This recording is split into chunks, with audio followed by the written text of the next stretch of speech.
Hello, dear friends. Today we are beginning our acquaintance with the diary of a German officer. Wilhelm Bovensmann was born and raised in the town of Westhofen, along the Ruhr River, located in the south of Dortmund. His profession was that of a retail merchant. On the Eastern Front, he served as a platoon commander with the rank of non-commissioned officer in the 5th Company, 27th Infantry Regiment, 12th Infantry Division. In August 1941, he became a Feldwebel, and in January 1943, he was promoted to lieutenant. He was awarded the Wound Badge. In January 1943, he was given the Iron Cross, First Class. Well, now, let's begin. 1940, November 24th. The company's 1st platoon will now be assigned to the 5th Company.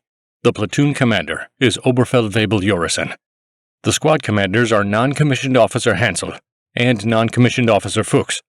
Lieutenant Steglitz greets us. On the same day, the replenishment arrived. The next day, there are appointments in the company. I take charge of the 2nd platoon with the newly arrived reinforcements. Then we start to train. The situation in the 5th Company is very pleasant for us. December 24th. A strong guard. I am chief of this guard. Christmas Eve is very nice. 1941. January 10th.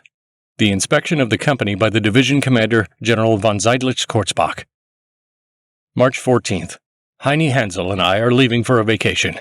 We have a splendid vacation. We go to Hagen, Dortmund, and elsewhere. In early April, we will be back in our company. Things go on as usual in Holland. The food and drink are great. We pay a visit to Eindhoven and Hertogenbosch. Easter. On Easter, the entire non-commissioned officer corps of the 5th and 6th Companies visited Liege. We visit Fort Eben Emael. We stay in Liege for the whole of Easter. We had a great time. May 12th. The pace of life continues, and May is here already. I had a perfectly wonderful birthday celebration. Besides, we have interesting gatherings of non-commissioned officers each month. May 24th. I have been with a new company for 6 months today. The order is to get loaded and leave for Germany. We must go to Germany. The company moved out of St. Udenhode at 2030. At 2400, we arrived in Best and settled down to sleep in a school in the area. The march was 8 kilometers. May 25th. The way across Germany: Eindhoven, Kaltenkirchen, Hamm, Bad Pyrmont, Hamelin, Hildesheim, Goslar, Berlin, Benchen, Thorn, Intersberg, Angerapp. We arrived at 5:50 on May 27th. May 27th. The company is getting unloaded while moving out to the starting point of the march. The heat is almost unbearable. From the starting point at 8 o'clock, we march to Canaan. My place of stay, Willau, Canaan, district of Angerapp. The service becomes more orderly in the following days. In addition, we do a great deal of bathing. June 5th. Suddenly, at 1700, I got a telegram. My mother has died. I received a leave of absence. The telegram was sent at 1 a.m., getting ready to leave. June 6th.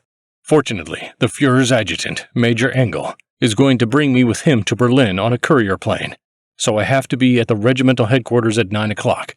I go there by bicycle, then by vehicle to Intersberg.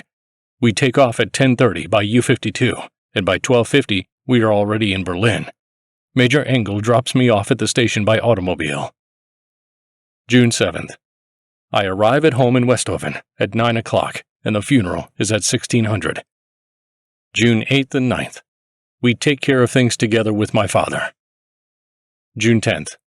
At 9 o'clock, I leave Westhofen and go to East Prussia with Mr. Brochtrup, who is on his way to Warsaw.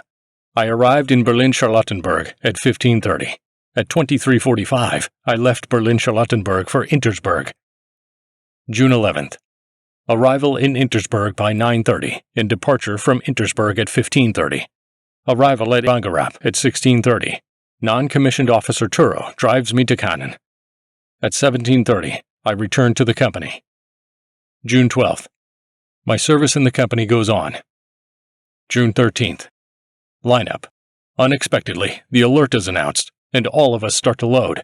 At 2200, we begin to move towards Angerapp. June 14th. I got an order to take a replenishment with the Regiment 9 soldiers. The march of 20 kilometers at 22:30. We marched through eastern Prussia for about 14 kilometers. June 15th. The march was over at 2 a.m.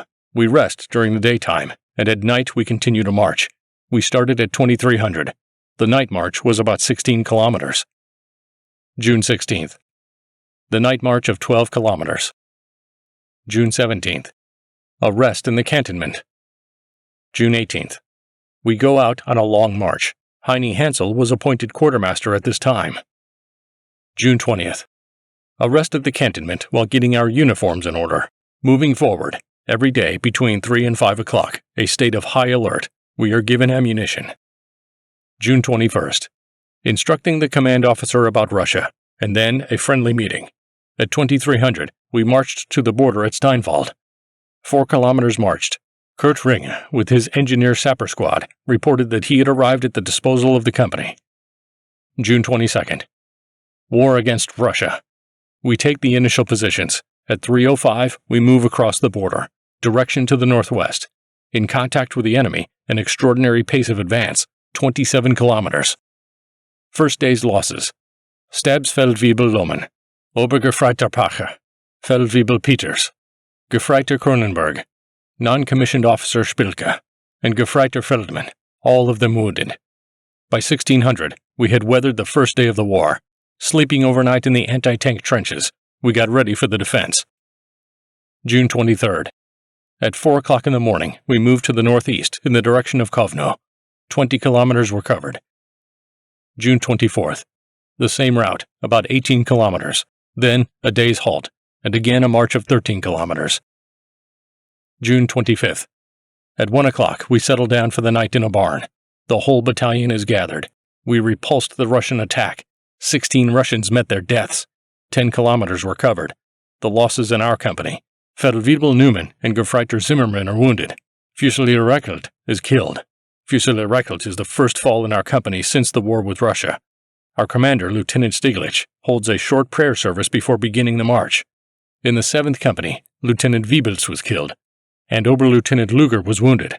Then we marched, passing 8 kilometers. It was very hot. June 26th. The wounded Russians shot Lieutenant Tiedke and non-commissioned officer Holaus in the back. Moving towards Kovno. The roads are very bad. We are near Kovno. Factory number 4 is in front of us.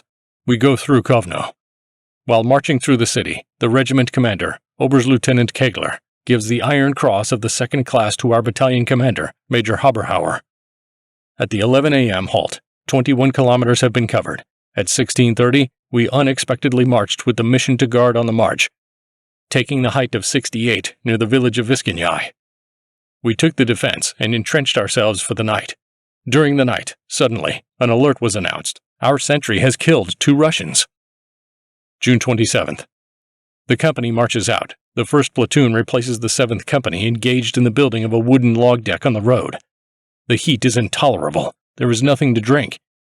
At 16:30, we arrive at the disposition of the company. We brought with us 8 Russian captives. 1 Russian was shot while trying to escape. 3 men were disabled from the heat stroke while marching. Suddenly, the alert is announced.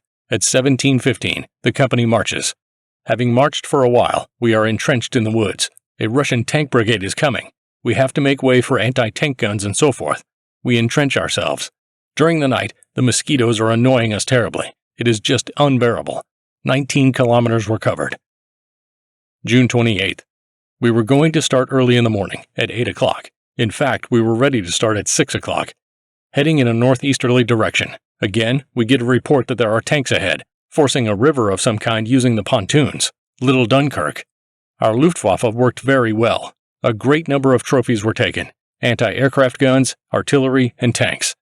At 2000, our company ended the crossing. We traveled 8 kilometers for the day. We are getting cold at night. We are 3 kilometers from the river. June 29th. In the early morning, we are suddenly on the march with our weapons in readiness, 6 disc magazines and 5 boxes each. The rain pours on and on. It is one of the toughest marches we have ever experienced. We are totally exhausted, and by noon we get to the appointed point, drenched to the skin. We drop and fall asleep. The 2nd platoon keeps guard, but we have covered only 25 kilometers, and it feels like 50 to 60. The rain stops. At 1600, we move out on the march in the same direction, and we cover 15 kilometers. June 30th. We started at 7 o'clock, and by 12:30, midday, we had halted. The roads are good. There is no dust at all after the rain. The Russian land during the summer requires a lot of water. During the day, we covered 40 kilometers. July 1st. A long march. The area is hilly, with bad roads for 40 kilometers. July 2nd. The rain continues until 3 o'clock. The wagons are unable to move forward. By 1400, we had covered only 4 kilometers in 7 hours. A midday halt, then a general gathering. The horses and soldiers are doing all they can. At 1700, we keep moving. 20 kilometers passed. July 3rd. The roads are bad. We keep moving in the previous direction, 30 kilometers. July 4th. We continue the march, and the direction remains unchanged at 25 kilometers. July 5th. The march, the halt, for several days. It was the same. Today, however, we covered 40 kilometers. July 6th. Starting at 1:30, the direction is slightly to the north. We have covered 24 kilometers. And that is all for now. If you like this video, please like it and support the channel by subscribing. Goodbye to everyone. See you all again.